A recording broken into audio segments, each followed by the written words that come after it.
Good afternoon, everyone. I'm pleased to be here with my colleagues, Minister Bethlenfalvy and Minister Romano. While housing starts have hit record levels over the past 2 years, long, drawn-out processes are delaying housing and pushing the dream of home ownership out of reach for too many Ontarians. Just a few moments ago in the House, I introduced More Homes for Everyone. More Homes for Everyone proposes smart, targeted policies for the immediate term that will make housing fair for hardworking Ontarians and get all types of housing built faster for those who need it and who want it. Our government has skin in the game, and we're doing our part to unlock and fast-track housing. That's why, effective January 1st, 2023, our government commits to providing comments within 45 days to any applications for housing developments across all ministries. Over the long term, the Task Force report is our government's housing roadmap. We commit to implementing the Task Force's recommendations with a housing supply action plan every year over 4 years, starting in 2022-2023. The first step is the consultation we're launching on multi-generational communities as a concept to bring in more gentle density. This consultation will form the foundation of how we deliver on the Task Force's recommendations. And we need municipalities to be at the table. Municipalities have told us that they're not ready to implement the ambitious policies from the Task Force's report right away. To ensure municipalities actively support and are willing to implement these policies, my ministry will establish a housing supply working group this summer. In order to engage municipalities on the design of these policies using information from our multi-generational community consultation to make sure these policies work on the ground across municipalities.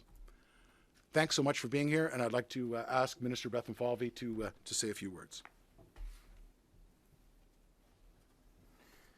Well, thank you, Minister Clark. Merci beaucoup, Monsieur Clark, and good afternoon, everyone. It's great to be back in the studio. It's been a while. So thank you again and for the introduction and for your leadership on an important matter that is an issue for so many Ontario families. So thank you for your leadership, Minister Clark, and thank you, Mr. Romano, for joining us today. Ontario families and home buyers should be the first priority for housing in our province, not foreign speculators looking to turn a profit. Les familles et les acheteurs de logement de l'Ontario devrait avoir la priorité pour de logement dans notre province, non les spéculateurs étrangers qui cherchent juste à faire un profit. That is why our government is strengthening Ontario's non-resident speculation tax to make it the most comprehensive in the country.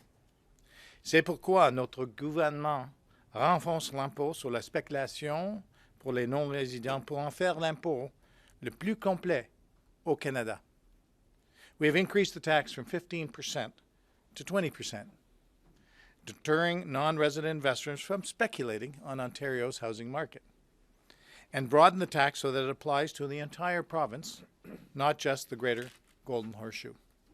Our government is also taking proactive steps to crack down on tax avoidance by eliminating loopholes that have been used to shelter profits and focusing tax relief on newcomers who commit to laying down roots in the province long term. For example, rebates for new permanent residents will be available to eligible newcomers, ensuring Ontario continues to be a welcoming place for new Canadians. The housing supply crisis is a countrywide issue, one that will require all levels of government to step up and work together. That is why our government will work with municipalities on vacant home taxes to help address the issue at the local level. We will also consult on ways to discourage construction slowdowns that may be artificially driving up prices. And we will continue to call on the federal government to work with us to increase supply of housing in the province for Ontario families. Our government has made important progress on our goal of building more homes for the people of Ontario. And thanks to the efforts of Minister Clark and the leadership of Premier Ford, our government has got a plan to get it done. So thank you, and now I will invite Minister Romano to say a few words.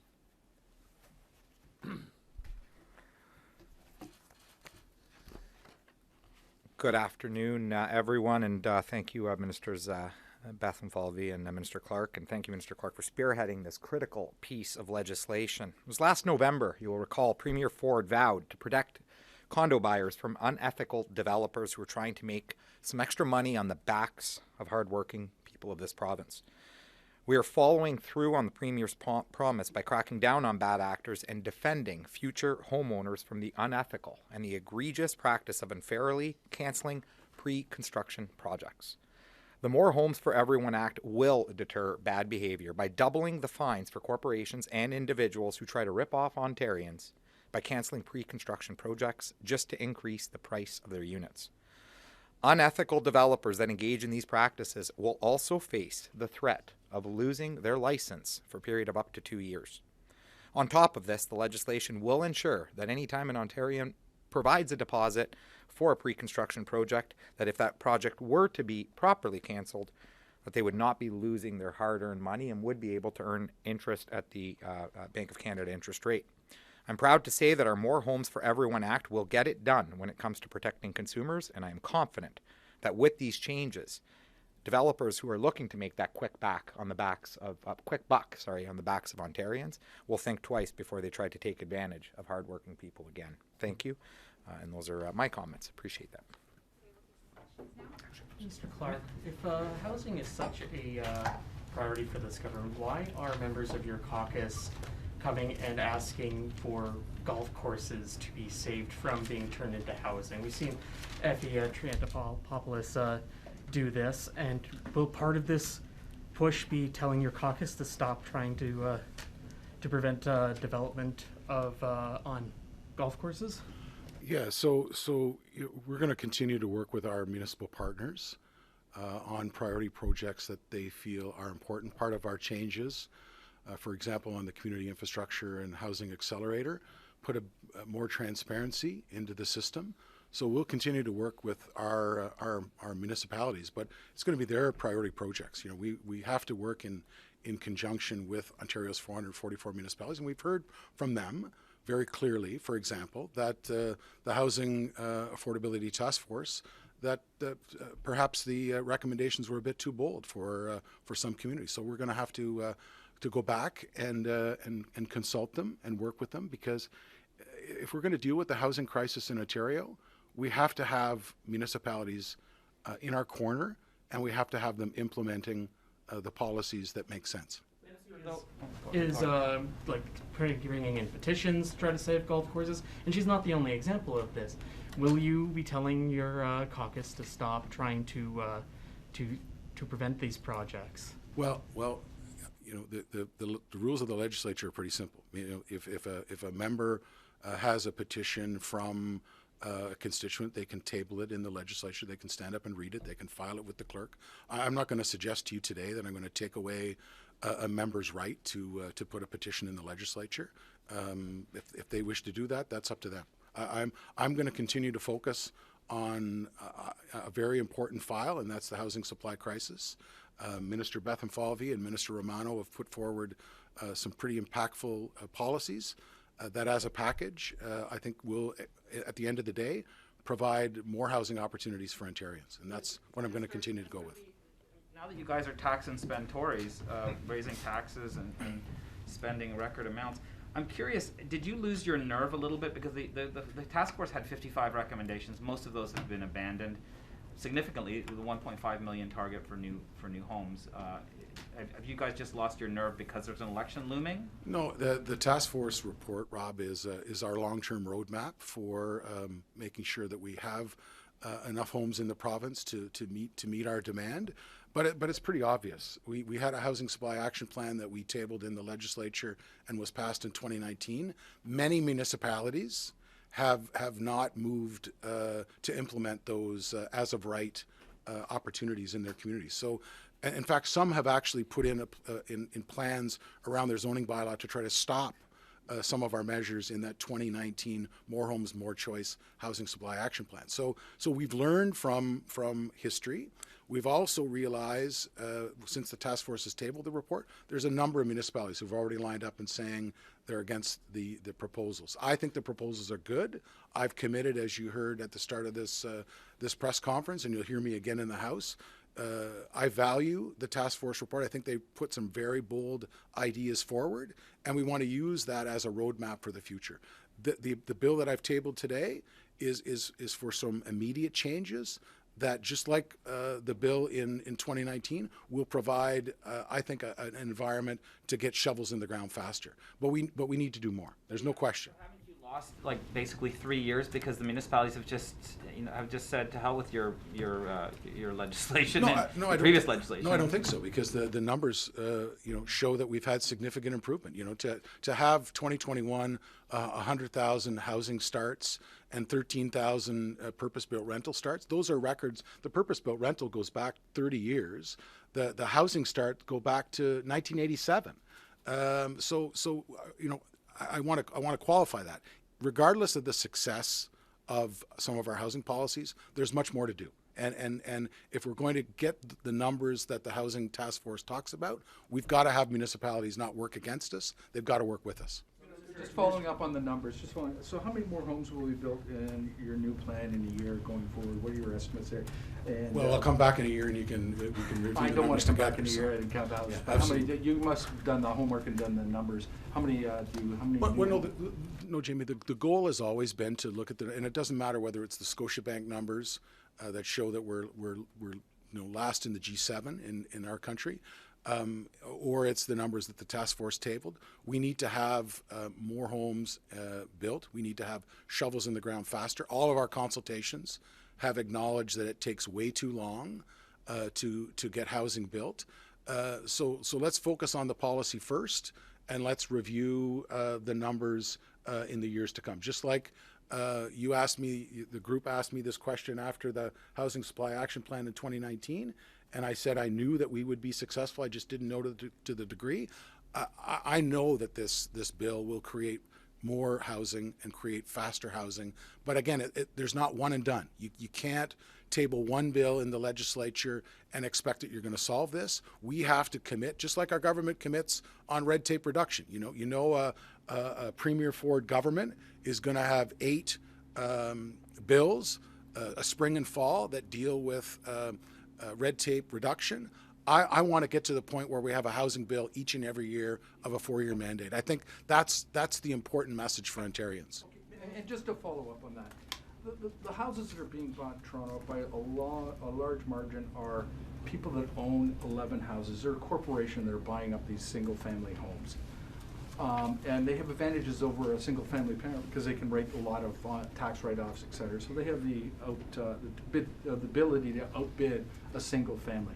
Is there anything in this bill that would prevent the corporations from buying up single-family homes and pushing single families out of the market? Yeah, the longer-term discussion is that multi-generational opportunity to have gentle density to ensure that as of right opportunity for families work. And I think that's going to be a real key consultation for our government and for municipalities moving forward.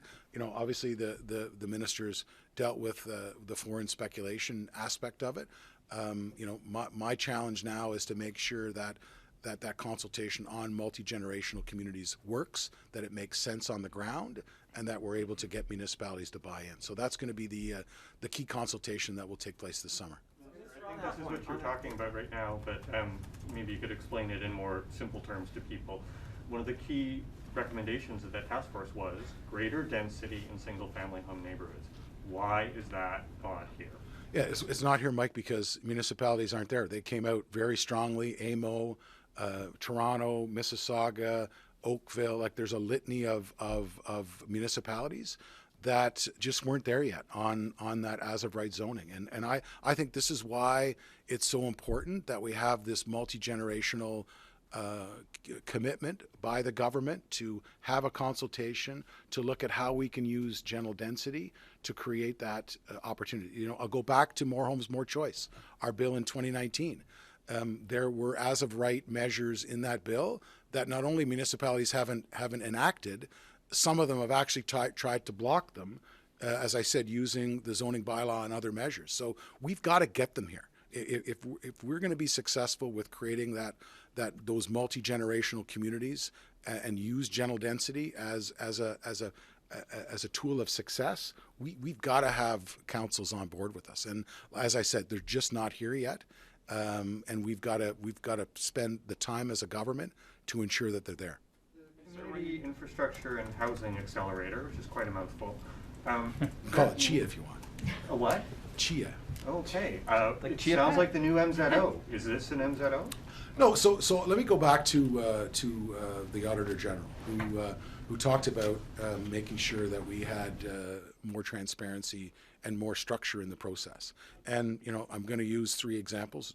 No disrespect to the finance minister, but we had 3 communities, Pickering, Stratford, and Cambridge, who had some challenge around the public consultation piece. 2 of the 3 we've revoked the MZO, and we're still waiting to hear from Cambridge what they want to do. So the Auditor General talked about having a structure. So this now codifies that public part of the process in a zoning piece. So this new tool, this Community Infrastructure and Housing Accelerator, builds upon some of the suggestions from the Auditor General. But I think the fact that we're codifying public consultation provides that transparency that the tool needs. Okay, but I mean, again, in real terms, does it replace the MZO? Yeah, so we're using the Community Infrastructure Housing Accelerator as an opportunity for municipalities to build those priority projects. So yes, it is something that we're going to use as a zoning tool moving forward. So how is it any better than just a name change? But no, to the no, MZO? it's better because it addresses what the Auditor General recommended to our government, that we provide a structure to how the tool is going to be used. And I've used the tool significantly in the last 4 years, but I'm mindful that we have had some issues around the public consultation piece. So this fixes that. It addresses what the Auditor General has recommended. And I think it makes for a better zoning tool and a better partnership tool with municipalities. Just clarify the single-family zoning issue. So you are committed to doing that, but you don't think municipalities told you they're not ready? Yeah, they're not ready. They're not You ready, are- Jeff. You are in favor of it? Yeah, I'm in favor of using the task force's recommendations as our government's roadmap for long-term housing improvement in the province, and I really want to make sure that we have an extensive consultation around creating those multi-generational communities using gentle density, and we need to get municipalities on board with that. What do you need? They don't like it. How do you get them to go along with what you Well, want? no, so we're responding to recommendations from AMO that they want to be involved. Obviously, I spoke to AMO yesterday as part of our regular consultation piece, and they're very excited about the working group that we're appointing. They want municipalities to be at the table, and I firmly believe that they share our view as a government that the best way to move forward is collaboratively. We need every level of government working together on creating a climate where we can build more housing faster at a pace that Ontarians not just need, but they deserve. And on the CHIA, as we're going to call it now, I'm going to call it the Community Infrastructure Housing Is Accelerator. that not a recognition then that the critics of MZOs were correct? These things were done in back rooms. They were anti-democratic. They didn't let people have a say about projects. Are they acknowledging that the critics were right about your use of MZOs? Well, I'm acknowledging that the Auditor General made some good recommendations. We did have, I used 3 examples of where we left municipalities in the driver's seat when it came to public consultation. We believe the best way to move forward on a tool like the Community Infrastructure Housing Accelerator is to make sure that transparency and public consultation is codified in the system, so that there's no dispute on whether there should be consultation at the community level. And that's what this does. And the delay or backing off or putting it down the road on the roadmap of the single-family zoning issue, that's not a recognition that there's an election June 2nd and you're worried about NIMBY voters, single-family detached voters who might... But Jeff, all you have to do is look at a council agenda and see resolutions from local councils against the task force report. I couldn't bust forward with recommending all the recommendations when municipalities are so adamantly opposed. I have to get them on side. This is not going to work with just one level of government doing whatever they want. We need to make sure that towns and cities and townships and regions are on our side. And this consultation piece, whether it be the rural and northern consultation, or obviously it's going to be the multi-generational community consultation, but we need to have municipalities on the working group, and we need to have them on our side. You and the Premier has said before, you need bold action on this. So are you just basically letting municipal councils kind of get their elbows up about their turf why don't you just tell them it's my way or the highway? No, I don't think in terms of housing that's the right approach. Having a bill like we had in 2019 to supplement it with a bill that I tabled this afternoon, and the consultations which will lead for more legislation and more regulation changes, I think is the only way to go. And if I've looked at the resolutions as I have and sat down with municipalities as I've done over the last several months, this is the only opportunity that we're going to have. We've got to have our municipal partners locking arms with us, accepting that this is a big challenge for all levels of government. When an ordinary Ontarian looks at this whole plan as a whole, how can they be convinced that this is actually going to lead to the big thing that we need to have, which you keep saying over and over and over again, is a bunch more supply of new homes? Well, looking at the government's actions, I was in the legislature 12 years, March 4th, and I've seen, our government take this priority and put pen to paper and create legislation, not once, but twice. And in addition, have some skin in the game in terms of approvals ourselves, but also commit to Ontarians who recognize, I think, that this is not a one and done scenario, that it is a long-term strategy. I've committed to you that the task force is our long-term roadmap for the future, and we're going to put a plan in place moving forward after June 2nd to make sure we get this done. So that's my commitment to Ontarians. Mr. Bethlenfalvy? John Michael also wants to. I know he's the expert here, so we got to make sure. Got to go to him. Oh, sorry, did I? No, I was going to ask. Oh, well, there you go. Sorry. One and done. I mean, I did want to ask a question, but I did. I missed Sorry, it. it's the battle of the public broadcasters. You Yeah, we go. We can't get in the middle. Can't get in the middle of that, Rob. So. Yeah, sure. You're going into an election where housing is going to be one of the key issues, and yet this is pretty thin rule relative to what the task force wanted and was recommending.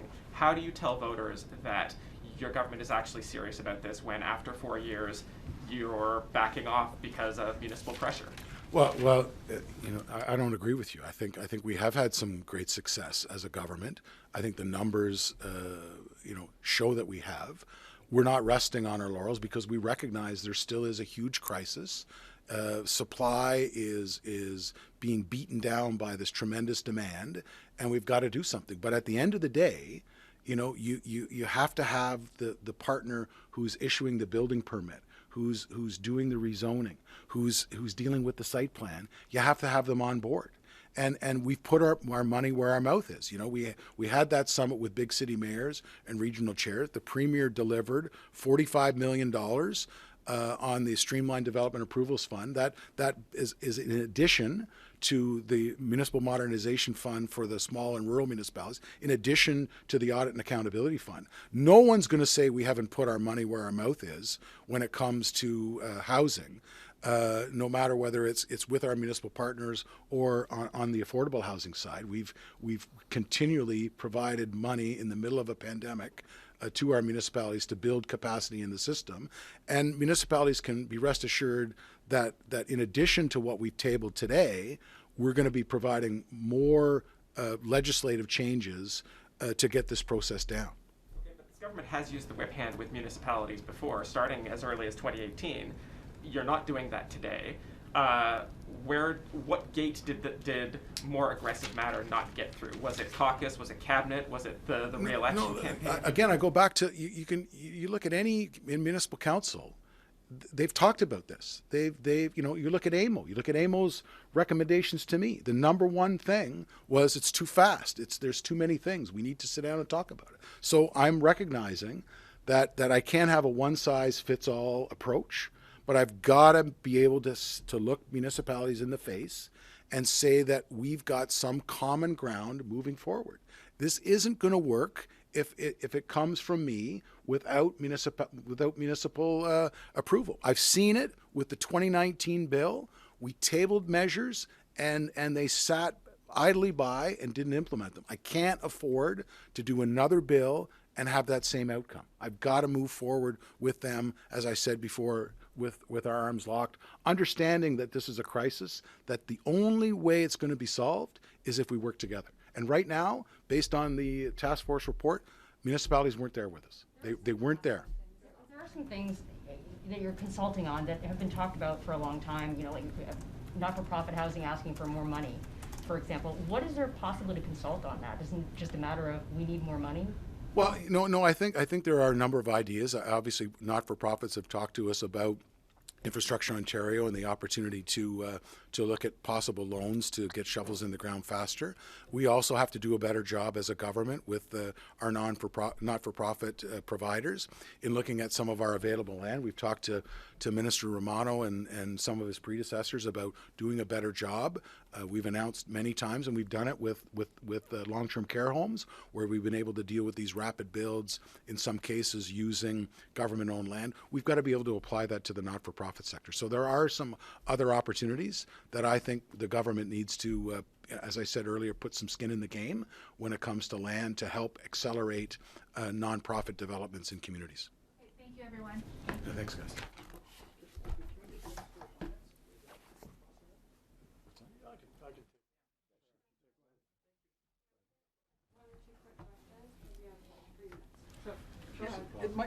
Going back to my second question, and this is kind of in your wheelhouse.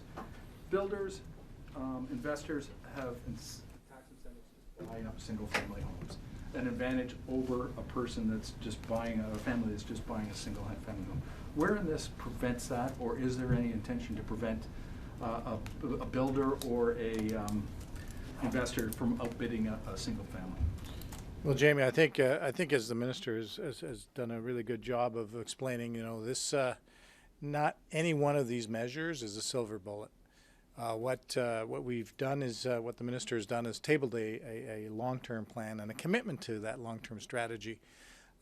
You know, we've done a little bit on the non-resident speculation tax. We've got the vacancy tax that the City of Toronto has. Other municipalities are looking to that. A number of the measures mentioned today. So I think working together is the key principle here, and we're not going to be able to deal with every situation. But number one is that, you know, for Ontario homeowners and Ontario families, this is a big step forward. And I do like what Steve has said about, you know, the amount of homes that were built in 2021. If you think about that for a second, over 100,000 homes built. That's the highest level since 1987. You know, that's a big chunk of time. And we've got, as Steve has said, as the minister has said, we have a lot more to do. Minister, on another subject, Sorry, that's Christian it. Freeland, Thank you, everyone. Christian Thanks Freeland so has her budget on April 7th, a week tomorrow. I gather you guys are looking at April 28th, but do you want the budget passed before the election, or would you like the budget to be an election issue in that people are saying, you can go around saying, look, we didn't even pass our budget, it's just the election, it's the re-election platform, or do you want to make the opposition parties vote against your budget before you go take it to voters? Well, thanks, Rob, for that question. And as you have been around here a long time, you won't be surprised when I'm not going to disclose our plans with regard to the budget. But what I will say what I want to say on this is a couple of things. First off, working together with Christian Freeland, for example, working collaboratively with another level of government, you know, the child care deal, which I think is great for Ontario families. And, you know, working together, the Minister Clark has really highlighted working together is really key, and you don't do everything overnight in one shot. So that's point number one. Point number two, we're in a very uncertain time, and so whether it's supply chain or economic uncertainty or geopolitical, you know, taking a bit more time and having a plan and a vision for the future. And in fact, The third thing I'll say is to her tabling in the budget on April 7th will help us tremendously. So we've got a plan and a vision for this province. I'm really looking forward to tabling that budget, and stay tuned. Stay tuned.